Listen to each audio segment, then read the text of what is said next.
आज हम आपको एक ऐसी तकनीक से रूबरू करवाने जा रहे हैं जो व्यक्ति के मरने के कई साल बाद जिंदा करने का रहस्य छिपाए हुए है। यानी अगर किसी व्यक्ति की मौत आज की तारीख में हुई है तो उसे आज से 10 साल बाद भी जिंदा किया जा सकता है। अब ये कैसे और किस तरह, ये हम आपको आगे बताएंगे या समझाएंगे।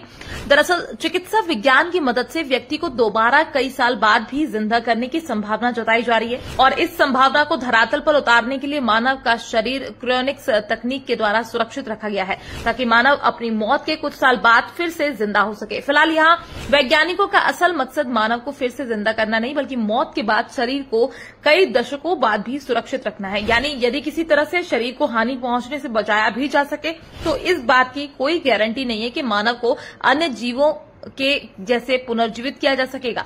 आप पहले ये समझ लीजिए कि ये तकनीक असल में क्या है। दरअसल इस तकनीक को विज्ञान की भाषा में क्रायोजेनिक तकनीक कहते हैं। इसके तहत मृत शरीर को -0 डिग्री से -150 डिग्री में संरक्षित किया जाता है। क्रायो यूनानी शब्द क्रायोस से बना है जिसका हिंदी में अर्थ है बर्फ जैसा ठंडा। फिलहाल साइंस अभी इतना विकसित नहीं हो पाया कि वो इस तकनीक के जरिए मृत शरीर को पुनर्जीवित कर सके, लेकिन इसके बावजूद अब तक 3 बड़ी साइंस कंपनियों के जरिए 350 लोगों को क्रायोजेनिक तकनीक के जरिए हिमीकृत करने की सफल प्रयास करने वाला है। यानी 350 लोग इस डील को साइन कर चुके हैं। उनके मरने के बाद उनके शरीर का क्रायोजेनिक तकनीक के जरिए -150 डिग्री सेल्सियस में हिम में दफनाया जाए ताकि उनके फिर से जिंदा होने की संभावना बन सके।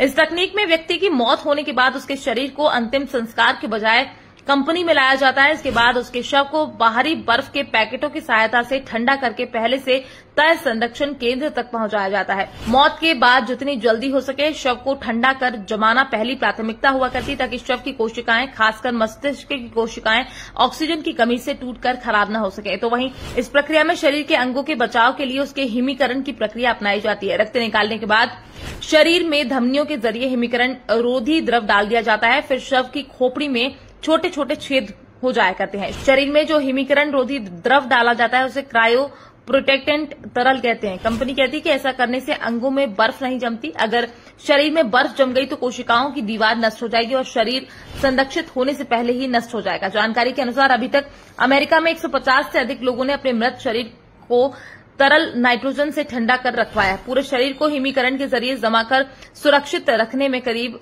$1,60,000 भी खर्च किया गया है।